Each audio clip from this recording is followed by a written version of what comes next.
Assalamualaikum warahmatullahi wabarakatuh. Selamat datang di channel kami. Kali ini kita akan membahas salah satu cerita paling menakutkan dan penuh misteri dalam Islam.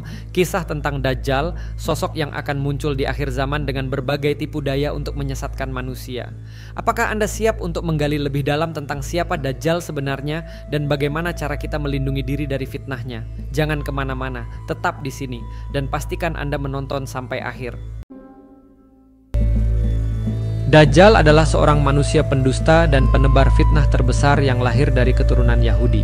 Dalam berbagai riwayat, Dajjal kelak akan dibunuh oleh Nabi Isa alaihissalam atas izin Allah Ta'ala di akhir zaman. Peristiwa ini menjadi salah satu tanda-tanda terjadinya hari kiamat. Dajjal bukan jin ataupun makhluk lain, tetapi ia manusia yang ditangguhkan ajalnya seperti halnya Nabi Isa alaihissalam. Dajjal lahir di negeri Samirah Samaria, negeri kecil di Palestina warisan Nabi Sulaiman. Negeri Samirah ini berasal nama seorang dari Bani Israel, Musa Samiri, pembuat berhala sapi emas. Ia pengikut Nabi Musa alaihissalam yang kemudian sesat dan merupakan tokoh kafir yang disebut dalam Al-Quran. Dajjal lahir dari seorang ayah dan ibu keturunan Yahudza Yahudi yang 31 tahun tidak dikaruniai anak. Ketika lahir, Dajjal menjadi anak yang paling menyengsarakan kedua orang tuanya, sebagaimana digambarkan oleh Rasulullah Shallallahu Alaihi Wasallam. Ayah dan ibu Dajjal itu melewati pernikahannya selama 30 tahun tanpa melahirkan satu anak pun. Kemudian lahirlah dari mereka seorang anak laki-laki yang buta sebelah matanya. Ia menjadi orang yang paling berbahaya dan paling sedikit manfaatnya bagi kedua orang tuanya dan bagi umat manusia. Kedua matanya tertidur tetapi hatinya tetap terjaga. Keluarga Dajjal, ayah dan ibunya adalah penyembah berhala. Mereka menyembah berhala berbentuk sapi betina. Menurut Dr. Isa Daud dalam bukunya Kemunculan Dajjal di Segitiga Bermuda, Dajjal lahir 100 tahun sebelum kelahiran Nabi Musa alaihissalam. Ada yang menyebutkan cikal bakal Dajjal lahir dari nama Musa Samiri, si pembuat berhala sapi emas. Sementara dalam buku Lahzaru Ai Masih Ad-Dajjal disebutkan Dajjal lahir dari hasil hubungan ketika ibunya sedang menstruasi. Lalu terjadilah kehamilan sebagai pengaruh perbuatan iblis. Dikisahkan, pada malam yang menakutkan diiringi embusan angin dan hujan lebat, pasangan suami istri itu mendengar suara dari patung sapi betina yang mereka anggap sebagai Tuhan mereka. Kemudian patung itu memberitahu kepada mereka akan kelahiran seorang anak. Setan mengetahui keinginan suami istri itu mendambakan seorang anak laki-laki. Karena itu setan memperdaya berhala itu seakan-akan memberi karunia anak dan meminta korban-korban sesembahan. Demikianlah cara setan menipu daya manusia. Perempuan itu pun melahirkan anak lelaki tetapi kedua matanya cacat sejak lahir. Bayi itu suka tidur malam dan siang dan jarang bangun. Sejak kelahirannya, Dajjal tidak mau menyusui dan selalu tertidur, hingga mengakibatkan payudara ibunya mengalami pembengkakan hebat dan menimbulkan panas yang luar biasa. 2 bulan kemudian ibunya meninggal. Bukan hanya ibunya saja yang merasakan kesengsaraan, sang ayah pun demikian. Adapun kesialan yang dibawa Dajjal bagi ayahnya ialah setelah kira-kira 4 tahun, Dajjal hanya diam dan tidur saja sejak kelahirannya. Pada suatu malam anak itu bergerak merangkak seperti balita. Ia berjalan ke arah patung-patung berhala kemudian tidur di sisi patung itu. Sang ayah pun bangun keesokan harinya dan mendapati anaknya tertidur di pangkuan patung Tuhan mereka. Ayahnya memanggil tetangganya dan berita itu menyebar luas. Penduduk sekitar berbondong-bondong datang untuk menyaksikan hal tersebut. Kemudian hakim kota mendengar dan ingin memiliki anak itu yang dianggap dapat membawa keberkahan. Maka diutusnya mata-mata untuk membuat siasat. Maka dihadapkannya lah ayah Dajjal kepada hakim kota dan dipaksa untuk mengaku bahwa kabar berita itu adalah hasil rekayasa dirinya semata. Karena itu ayah Dajjal dipaksa untuk mengaku bahwa dirinya lah yang telah mengangkat anaknya dan menaruhnya di pangkuan patung sapi itu. Karena ayah Dajjal menyangkal tuduhan itu, ia dipenjara dan disiksa. Sementara Dajjal diambil oleh hakim dan dirawat di dalam istana. Dalam menghadapi siksa di penjara, ayah Dajjal tidak kuat sehingga ia terpaksa mengakui kebohongan itu. Setelah ia mengaku, ayah Dajjal pun diusir. Maka tinggallah ia sebatang kara karena ulah anaknya itu. Dalam keterasingannya itu ayah Dajjal meninggal dalam penderitaannya. Setelah berada di dalam istana selama kira-kira 1 tahun 1 bulan, negeri Samiri dilanda bencana dahsyat. Allah Ta'ala memusnahkan negeri itu karena perbuatan penduduknya menyembah berhala dan maksiat yang melampaui batas. Kemudian Allah memerintahkan Jibril menyelamatkan anak itu dan membawanya ke sebuah pulau terpencil yang terletak di tengah-tengah lautan luas yang disebut Laut Yaman. Pulau yang didiami Dajjal ini dikenal dengan nama Jazirah Ats-Tsuban Ar-Rahib wa Ad-Dabbah Al-Halbah, yakni sebuah pulau yang terdapat ular mengerikan dan hewan berbulu tebal. Hewan melata yang berbulu lebat inilah yang menjaganya selama Dajjal mendiami pulau itu. Hewan ini disebut sebagai Al-Jassasah yang bisa berbicara layaknya manusia. Pulau itu berukuran kecil, bagaikan tumpukan bebatuan. Pulau itu terpisah dari gugusan pulau-pulau yang banyak jumlahnya. Dajjal sepanjang hari, sepanjang tahun selalu tidur layaknya penghuni gua. Setelah bertahun-tahun tinggal di pulau itu dan ia makin dewasa, suatu ketika ada perahu yang merapat di pulau tersebut, dan ia dibawa serta keluar pulau. Mereka beranggapan lelaki itu mungkin korban dari salah satu perahu yang tenggelam dan terdampar di pulau itu. Mereka menurunkan calon Dajjal ini di daratan Yaman yang jaraknya sekitar 4.000 km dari pulau tersebut. Ia mulai mengembara, menjelajah berbagai tempat. Dan karena Allah membekalinya dengan otak yang sangat jenius, ia belajar dengan cepat dan kepandaiannya makin meningkat. Dengan mudah pula menyesuaikan dirinya dengan lingkungan baru, ia menamakan dirinya dengan Ibnu Samirah, dinisbahkan pada tempat asalnya seperti diceritakan Al-Jassasah. Ia bekerja menjadi pelayan seorang filosof Yaman. Suatu ketika sang filosof tertarik untuk memeriksa daya pikir dan keanehan perilakunya, dan akhirnya sang filosof menyimpulkan, jika engkau bisa hidup lama, engkau bisa menjadi seorang raja yang sangat adil, atau sebaliknya raja yang sangat lalim. Setelah tinggal beberapa tahun lamanya bersama sang filosof, Ibnu Samirah berkeinginan untuk mengunjungi negeri asalnya Samirah yang berada di Palestina. Ia membeli sebuah perahu besar dan menggaji beberapa nelayan untuk menjalankannya. Segala kebutuhan dan perlengkapan juga dipersiapkan dalam perahunya itu. Tetapi sebelum mengarahkan ke Palestina, ia ingin mengunjungi pulau terpencil tempat masa kecilnya tinggal bersama Al-Jassasah. Walau tidak mudah bagi orang lain menemukannya, tetapi kekuatan ingatan dan pikirannya dengan mudah membawanya ke pulau itu. Ketika ia berlabuh dengan perahu kecil di pantainya, Al-Jassasah menatapnya dengan tajam, tetapi kemudian meninggalkannya ke dalam hutan tanpa berkata apapun. Ibnu Samirah berjalan berkeliling mengenang masa kecilnya. Tidak terasa ia telah berusia 100 tahun lebih, tetapi sama sekali tidak ada gurat ketuaan di wajahnya. Bahkan tampaknya ia makin merasa kuat dan tegar, layaknya ketika berusia 30-an. Ketika sampai pada panel batu yang bertuliskan pengajaran malaikat Jibril, ia menemukan sebuah bejana berisi semacam tinta yang digunakan menulis pada batu. Ia mengambil bejana tersebut. Ia juga mengambil atau memotong dari tiap panel batu pengajaran itu untuk kenang-kenangan. Kemudian ia kembali lagi ke perahunya dan mengarahkan ke Palestina. Setelah beberapa hari lamanya mengarungi lautan, ia berlabuh di salah satu lembah di Palestina yang tersembunyi. Ia meneruskan ke Samirah dengan onta yang dibelinya. Walau ia tidak menemukan apa-apa dari negeri Samirah yang masih luluh lantak tanpa penghuni, dari beberapa orang berusia lanjut di negeri sekitar Samirah seperti Al-Jalil dan Al-Arbad, ia mendengar kisah tentang anak kecil yang diambil dewa-dewa ke pangkuannya. Ada juga kisah selentingan tentang anak kecil yang diculik malaikat ketika terjadi bencana besar yang menghancurkan Samirah. Kisah-kisah tersebut seolah membenarkan jati dirinya seperti yang diceritakan oleh Al-Jassasah. Setelah tinggal di Palestina beberapa tahun lamanya, ia memutuskan menuju negeri sang Fir'aun, Mesir. Ia melamar menjadi pelayan seorang dukun terkenal di negeri itu, yang dengan senang hati menerimanya setelah mengetahui kemampuan dan kecerdasannya. Saat itu Nabi Musa alaihissalam dan Nabi Harun alaihissalam sedang mendakwahkan agama tauhid kepada Fir'aun dan masyarakat Mesir, khususnya kaum Bani Israel yang hidup dalam perbudakan di negeri itu. Dukun yang diikutinya itu seorang yang berusia 300 tahun dan sangat mengenal sejarah hidup Nabi Musa alaihissalam di Mesir. Ketika ia mendengar kisah Musa tersebut, ia segera menceritakan kisah kehidupannya, yang segera saja sang dukun berkata, "Kalau begitu engkau adalah Musa yang lain, yakni Musa dari Samirah." Mungkin karena inilah muncul suatu ungkapan dari sebagian ulama dalam hal pendidikan dan pengajaran. Musa yang dididik oleh Fir'aun menjadi salah seorang nabi dan rasul, sedang Musa Samiri yang dididik oleh malaikat Jibril malah menjadi orang yang paling ingkar kepada Allah. Ibnu Samirah, atau yang lebih dikenal dengan Samiri, sangat kagum dengan komentar sang dukun itu. dan ia merasa derajatnya tidaklah terlalu jauh daripada Nabi Musa alaihissalam. Setelah beberapa waktu lamanya, ia memutuskan untuk bergabung dengan Bani Israel karena ada kedekatan kedaerahan dan garis darah leluhurnya yang bertemu dengan Nabi Musa, yakni pada Nabi Yakub. Ia juga menikahi salah seorang wanita Bani Israel tetapi tidak mempunyai keturunan.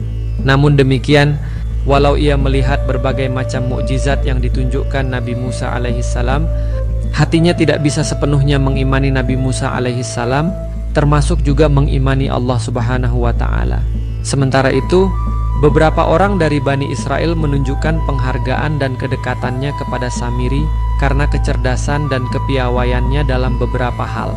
Walau tidak banyak, mereka itu layaknya budaknya Samiri yang akan selalu menurut jika diperintahkannya. Ketika Allah Subhanahu wa Ta'ala memerintahkan Nabi Musa dan Bani Israel untuk meninggalkan Mesir menuju Palestina, Ibnu Samirah ikut serta dalam rombongan besar itu.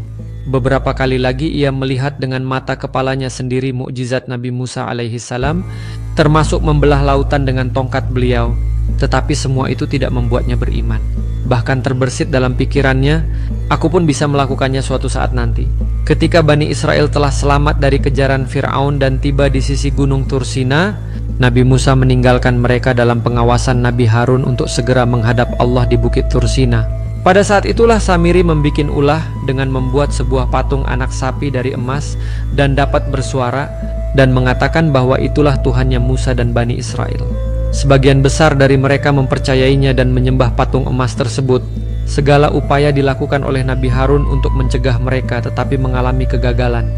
Begitu turun dari Tursina sambil membawa syuhuf yang terbuat dari batu berisi perintah-perintah Allah, the Ten Commandments, Nabi Musa melihat kaumnya telah menyembah dan menari-nari di depan Tuhan barunya, sebuah patung sapi betina dari emas yang bisa bersuara. Hati Nabi Musa sangat marah. Mukanya merah padam dan tanpa disadari beliau melemparkan syuhuf yang beliau pegang sambil berteriak keras. Mendengar suara keras beliau tersebut, kaum Bani Israel langsung menghentikan aktivitas penyembahannya dengan ketakutan. Kemudian Nabi Musa menghampiri Nabi Harun, menarik janggut dan memegang kepalanya dan berkata dengan marah, seolah-olah Nabi Harun telah mengabaikan perintahnya. Lihat surat Taha ayat 92-94. Padahal Nabi Harun telah berusaha keras, tetapi beliau tidak mampu mempengaruhi Bani Israel yang telah berada di bawah kendali dan pengaruh Samiri atau Ibnu Samirah itu.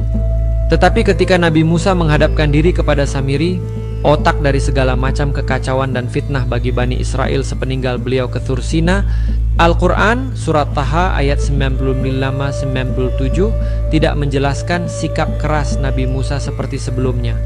Bahkan akhirnya beliau hanya berkata, "Pergilah kamu, maka sesungguhnya bagimu dalam kehidupan dunia ini hanya bisa berkata, janganlah menyentuhku. Dan sesungguhnya bagimu telah ada ketentuan waktu yang kamu tidak akan bisa menghindarinya." Nabi Shallallahu Alaihi Wasallam telah menjelaskan, sesungguhnya saya memperingatkan kalian akan Dajjal, dan tidak ada seorang nabi pun kecuali mereka mengingatkan kaumnya tentang dirinya. Akan tetapi saya akan menyampaikan kepada kalian apa yang belum pernah disampaikan nabi-nabi kepada kaumnya. Sesungguhnya ia, Dajjal itu buta sebelah, dan sesungguhnya Allah tidaklah buta sebelah. Dan tertulis di antara kedua mata Dajjal kafara, artinya kafir. Mungkin ketika Nabi Musa menghadap ke Samiri, beliau melihat tanda-tanda Dajjal pada dirinya.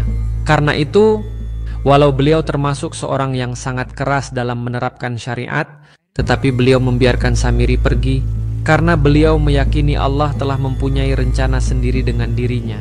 Sementara kepada kaum Bani Israel yang menyatakan dirinya bertobat, beberapa di antara mereka yang punya andil besar dalam penyembahan berhala tersebut disyaratkan untuk bunuh diri agar taubatnya diterima, dan mereka mau melakukannya. Bagaimanapun, kehidupan akhirat jauh lebih baik daripada kehidupan dunia. Setelah diusir Nabi Musa, Samiri kembali melanjutkan pengembaraannya dari satu negeri ke negeri lainnya. Entah berapa tahun atau berapa abad perjalanannya, ia hampir tidak merasakannya karena ia tetap dalam kemudaannya. Pengetahuannya makin bertambah banyak dan semua itu makin menambah kesombongan dan ambisinya. Setelah cukup lelah menjelajah, ia memutuskan untuk kembali ke pulau tempat ia dibesarkan. Ia mengira Al-Jasasah yang telah menjadi teman masa kecilnya itu telah mati? Ternyata tidak. Ia menemukannya di dekat panel batu yang berisi pengajaran malaikat Jibril. Tetapi ia sama sekali tidak berbicara, menjawab ketika diajaknya bercakap-cakap. Yang keluar dari mulutnya hanyalah ucapan yang berulang-ulang. La ilaha illallah, lahul mulku wa lahul hamdu, yuhyi wa yumit, wa huwa ala kulli syai'in qadir. Setelah beberapa waktu lamanya hidup di pulau itu tanpa bisa berkomunikasi, ia kembali mengadakan perjalanan berkelana. Ia mendengar tentang seorang nabi yang menghebohkan dengan gelaran Al-Masih, yakni Nabi Isa alaihissalam. Samiri tidak mau langsung bertemu atau menyatu dengan umat Nabi Isa seperti ketika dengan Nabi Musa dahulu. Ia mengirim seorang utusan sementara ia menunggu di luar dengan sebuah pesan kepada Nabi Isa alaihissalam. Jika engkau benar-benar seorang nabi, katakan kepadaku siapa yang di luar. Ketika utusan itu menghadap Nabi Isa dan menyampaikan pesan tersebut, sejenak Nabi Isa terdiam. Kemudian beliau bersabda, "Wahai saudaraku, katakan kepada orang yang mengutusmu itu bahwa Allah yang maha perkasa dan maha agung menerima taubat dan mengampuni semua dosa hambanya. Jika hamba tersebut mau bertaubat dan mengesahkan Allah, maka ia benar-benar akan kembali suci. Allah lah yang melindungi anak kecil yang sedang tidur dari kekejaman penguasa. Dialah pula yang memeliharanya di pulau tempat tinggal binatang raksasa ketika ia masih kecil. Dialah yang mengajarkan kepadanya keesaan Allah dan salat melalui tulisan kepercayaannya Jibril. Dia maha kuasa untuk memaafkan fitnah yang dibuatnya kepada Bani Israel. Asalkan dia beriman kepada Al-Masih Ar-Rabb, yakni Nabi Isa alaihissalam, dan kepada kitab Injil yang diturunkan kepadanya." Setelah mendengar jawaban tersebut dari orang yang diutusnya, Samiri segera berlalu pergi. Tampaknya pengalaman pahit ketika bertemu dengan Nabi Musa membuatnya jengah untuk bertemu dan bergaul dengan Nabi Isa, apalagi tidak niatan sama sekali dalam hatinya untuk bertaubat. Maka ia melanjutkan tradisi pengembaraannya dari satu negeri ke negeri lainnya. Kalau ada suatu tempat yang belum pernah dikunjunginya, maka ia akan segera menuju ke tempat itu. Setelah berabad-abad tanpa ia menyadarinya, kerinduannya kepada pulau tempat Al-Jasasah itu muncul juga, dan ia mengarahkan perahunya ke sana. Samiri menambatkan perahunya dan berjalan menuju gua tempat tinggalnya dulu. Tetapi tiba-tiba muncul Al-Jasasah menghalangi jalannya. Binatang raksasa berbulu tebal teman masa kecilnya itu tidak sendirian. Ada 20 orang berwajah seperti matahari, tingginya seperti pepohonan, dan masing-masing dari mereka membawa semacam rantai besi bercampur baja yang mengkilat laksana emas. Ibnu Samirah yang mempunyai pengetahuan luas tentang berbagai macam barang tambang di bumi sepertinya tidak mengenali jenis logam tersebut. Tiba-tiba saja ia merasakan suatu ketakutan amat dalam sehingga tubuhnya menggigil. Padahal selama ini ia tidak pernah merasa takut kepada apapun dan siapapun, termasuk ketika ia menghadapi Nabi Musa alaihissalam. Setelah fitnah yang dikobarkannya lewat patung emas anak sapi yang sempat menjadi sesembahan Bani Israel, ketakutan yang pertama kali dirasakannya itu membuat ia lupa jati dirinya, lupa pada kecerdikannya, kekuatannya, kesombongannya, ambisinya, dan lupa pada semua kelebihannya yang selama ini menjadi andalannya. Dengan terbata-bata ia berkata, "Apa ini?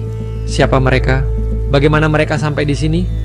Al-Jasasah berkata dengan tegas, "Wahai orang yang paling bodoh, engkau telah menyia-nyiakan 2 kesempatan untuk bertaubat, yakni ketika bertemu dengan Nabi Musa alaihissalam dan Nabi Isa alaihissalam, dan kini tidak tersisa lagi bagimu kecuali janji terakhir." Belum sempat Samiri berkata atau berbuat apapun, 20 orang berwajah cahaya itu menyerangnya dan ia langsung pingsan karena takutnya. Ketika terbangun, ia telah berada di dalam gua. Kaki dan tangannya terbelenggu dengan rantai yang cukup panjang sehingga ia bisa bergerak leluasa di dalam gua tersebut. Ketika ia mencoba mengerahkan kekuatan dan ilmunya untuk membuka rantai tersebut, tampaknya sia-sia saja. Padahal berbagai jenis logam di bumi dengan mudah dikendalikan dengan ilmu dan kekuatannya. Al-Jasasah yang juga berada di dalam gua itu, setelah melihatnya putus asa dengan segala upayanya, berkata dengan tegas kepadanya, "Wahai Dajjal masa depan, sekarang engkau berada di zaman penutup para nabi, kekasih Allah, Nabi Muhammad Shallallahu Alaihi Wasallam. Ia telah lahir beberapa hari yang lalu ketika engkau berada di tengah lautan. Engkau berada di penghujung akhir zaman di bumi. Janji Allah telah datang masanya. Engkau tidak akan terlepas dari belenggumu itu kecuali jika telah kekasih Allah, Muhammad Shallallahu Alaihi Wasallam, telah wafat, berpulang ke hadirat yang maha tinggi. Sedangkan tanda keluarmu sebagai orang yang paling sombong di muka bumi adalah terputusnya pohon kurma Baisan dari berbuah, berkurangnya air danau Tabariyah, mengeringnya mata air Zugar, dan banyak terjadinya gempa bumi yang dahsyat. Setelah itu Al-Jasasah meninggalkannya sendiri. Sesekali ia datang ke dalam gua membawa berbagai buah-buahan, tetapi tidak pernah berbicara atau menjawab ketika diajak bicara, kecuali hanya pandangan keprihatinan. Beberapa puluh tahun berselang, sekelompok orang dari Palestina terdampar di pulau itu karena perahunya mengalami kerusakan. Mereka itu adalah Tamim Ad-Da'ari, seorang pendeta Nasrani dan teman-temannya yang sempat melakukan pembicaraan dengan Samiri atau calon Dajjal ini, dan akhirnya memeluk Islam dan menjadi salah seorang sahabat Nabi Shallallahu Alaihi Wasallam. Gambaran dunia tatkala Dajjal turun ke bumi lalu berkuasa sungguh kontras jika dibandingkan dengan begitu Nabi Isa turun, membunuh Dajjal lalu memimpin umat Islam. Ibnu Katsir dalam tafsirnya menyampaikan sejumlah hadis Nabi tentang turunnya Dajjal tersebut. Hadis-hadis itu antara lain menjelaskan betapa menderitanya manusia sebelum dan setelah Dajjal turun ke bumi. Diriwayatkan 3 tahun sebelum Dajjal muncul terjadi kekeringan yang sangat parah. Umat manusia tertimpa paceklik yang sangat parah. Pada tahun pertama Allah subhanahu wa ta'ala memerintahkan kepada langit agar menahan sepertiga hujannya, dan memerintahkan kepada bumi agar menahan sepertiga tetumbuhannya. Pada tahun kedua, dia memerintahkan kepada langit agar menahan 2/3 hujannya, dan memerintahkan kepada bumi agar menahan 2/3 tetumbuhannya. Pada tahun ketiga, Allah subhanahu wa ta'ala memerintahkan kepada langit agar menahan semua hujannya, hingga tidak setetes air hujan pun turun, dan dia memerintahkan kepada bumi agar menahan semua tetumbuhannya, hingga tidak menumbuhkan pepohonan dan tanaman lagi. Dalam kondisi demikian, maka tidak ada seekor binatang yang hidup kecuali yang dikehendaki oleh Allah yang tidak binasa. Ketika ditanyakan kepada Rasulullah Shallallahu Alaihi Wasallam mengenai makanan yang dimakan oleh manusia pada zaman tersebut, maka beliau menjawab, tahlil, takbir, tasbih, salambih, dan tahmid. Hal tersebut mengalir ke dalam tubuh mereka bagaikan mengalirnya makanan. Dajjal lalu muncul di perbatasan antara Syam dan Irak. Ia melakukan pengerusakan ke arah kanan dan ke arah kirinya. Rasulullah Shallallahu Alaihi Wasallam menginformasikan Dajjal tinggal di muka bumi selama 40 hari. Sehari sama dengan 1 tahun, sehari lainnya sama dengan 1 bulan, dan sehari yang lainnya lagi sama dengan 1 Jumat, 1 pekan. Sedangkan hari-hari yang lainnya sama dengan hari-hari kalian sekarang. Dajjal menyambangi seluruh bumi. Kecepatan Dajjal menyebar sama dengan hujan yang ditiup angin. Ia mendatangi suatu kaum, lalu menyeru mereka. Akhirnya mereka beriman kepadanya dan taat kepadanya. Sebelum Dajjal turun ke bumi-bumi sangat tidak bersahabat. Paceklik parah, kemarau membara, dunia tanpa hujan. Begitu turun ke bumi, Dajjal memerintahkan kepada langit agar menurunkan hujannya, dan memerintahkan kepada bumi agar mengeluarkan tetumbuhannya. Ternak pun menjadi gemuk-gemuk dan berkembang biak dengan sangat cepatnya serta memiliki air susu yang berlimpah. Kemudian Dajjal mendatangi suatu kaum lainnya dan menyeru mereka, tetapi mereka membantah seruannya dan menolak. Maka Dajjal pergi meninggalkan mereka. Kemudian pada pagi harinya di tangan mereka tidak ada harta benda lagi barang sedikit pun. Paceklik terjadi. Dajjal melewati sebuah kampung yang telah ditinggalkan para penghuninya. Lalu ia berkata kepadanya, keluarkanlah semua harta perbendaharaanmu. Maka semua harta perbendaharaannya mengikutinya bagaikan lebah yang mengikuti ratunya. Kemudian Dajjal memanggil seorang lelaki yang muda lagi segar. Lalu lelaki itu dia pukul dengan pedang hingga terbelah menjadi 2 bagian dalam keadaan jatuh tergeletak.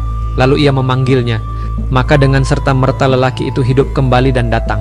Sedangkan wajahnya tampak berseri seraya tertawa. Ketika Dajjal dalam keadaan demikian, tiba-tiba Allah menurunkan Al-Masih ibnu Maryam alaihissalam. Dia diturunkan di Manaratul Baida, sebelah timur kota Damaskus. Memakai baju celupan 2 lapis seraya memegang kedua telapak tangannya pada sayap 2 malaikat. Kisah kematian Dajjal yang dibunuh Nabi Isa bin Maryam alaihissalam setelah ia berkuasa selama 40 hari. Peristiwa ini terjadi di Palestina. Dan ketika Nabi Isa alaihissalam turun, Dajjal sedang menghadap ke Baitul Maqdis. Lalu Nabi Isa alaihissalam mendapatinya di pintu Lud, sebuah daerah di Palestina dekat Baitul Maqdis. Sebuah hadits An-Naww alaihissalam bin Sam'an yang diriwayatkan Muslim disebutkan bahwa Rasulullah Sallallahu Alaihi Wasallam bersabda, setelah keluarnya Dajjal dan kerusakan yang dia lakukan di bumi, maka Allah mengutus Nabi Isa alaihissalam turun ke bumi. Beliau turun di Menara Putih sebelah timur Dam alaihi salam Kus di Syam. Kala itu Dajjal berkelana di seluruh permukaan bumi, kecuali Mekah dan Madinah. Pengikutnya sangat banyak. Fitnahnya menyeluruh dan tidak ada yang selamat darinya, kecuali sedikit saja dari kaum mukminin. Pada saat itu Nabi Isa alaihi salam turun. Hamba-hamba Allah yang beriman berkumpul di sekelilingnya. Beliau kemudian berjalan bersama menjumpai Dajjal. Begitu Dajjal melihat Nabi Isa, maka dia akan mencair seperti garam yang larut. Kemudian Isa berkata, "Sesungguhnya aku memiliki satu pukulan untukmu. Engkau tidak akan luput dariku." Akhirnya Isa alaihi salam mendapatkannya dan membunuhnya dengan tombak, dan para pengikutnya kalah, sehingga orang-orang yang beriman mengejar dan membunuh mereka hingga pepohonan dan bebatuan berkata, "Wahai Muslim, wahai hamba Allah, ini seorang Yahudi di belakangku.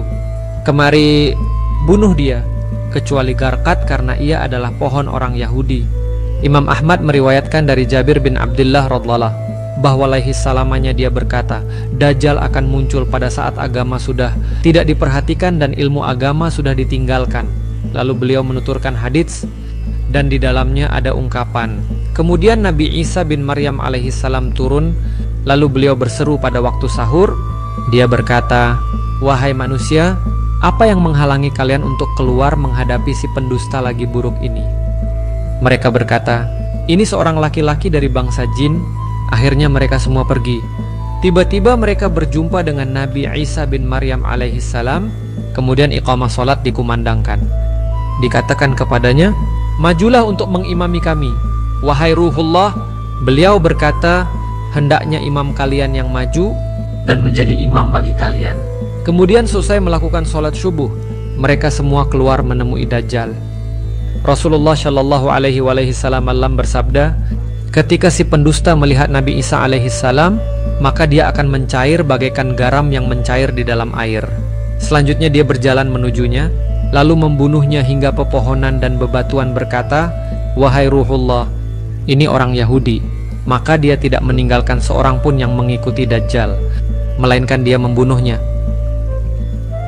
Mengapa Allah menciptakan Dajjal di akhir zaman? Semua yang diciptakan Allah di dunia ini termasuk Dajjal si pembohong besar tentu ada hikmahnya.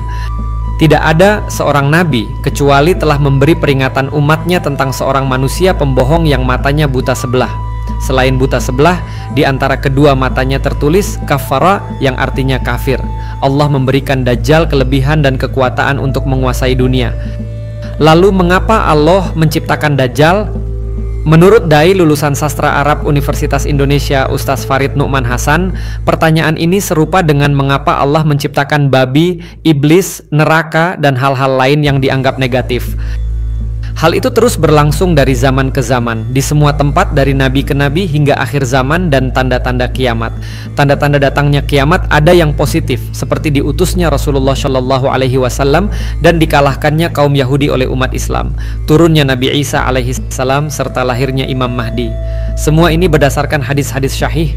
Begitu pula tanda-tanda yang buruk seperti kemunculan Dajjal, Ya'juj dan Ma'juj, peristiwa gempa, pembunuhan, anak durhaka, wanita berpakaian tapi telanjang dan lainnya berdasarkan hadis-hadis yang syahih pula.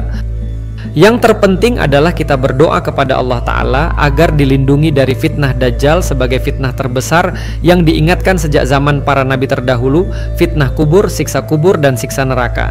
Jadi kesimpulannya Allah menciptakan Dajjal adalah untuk menguji manusia sekaligus memberikan pelajaran kepada kita. Wallahu a'lam. Kisah ini mengajarkan pentingnya memiliki ilmu dan pengetahuan yang benar tentang agama. Dengan memahami ajaran-ajaran Islam, seseorang dapat melindungi diri dari penipuan dan fitnah yang akan datang. Selain itu, pentingnya doa dan amalan ibadah lainnya sebagai perlindungan dari segala bentuk fitnah juga ditekankan. Terima kasih telah menyimak video ini. Jangan lupa untuk like, share, dan subscribe ke channel kami agar tidak ketinggalan konten-konten menarik lainnya. Wassalamualaikum warahmatullahi wabarakatuh.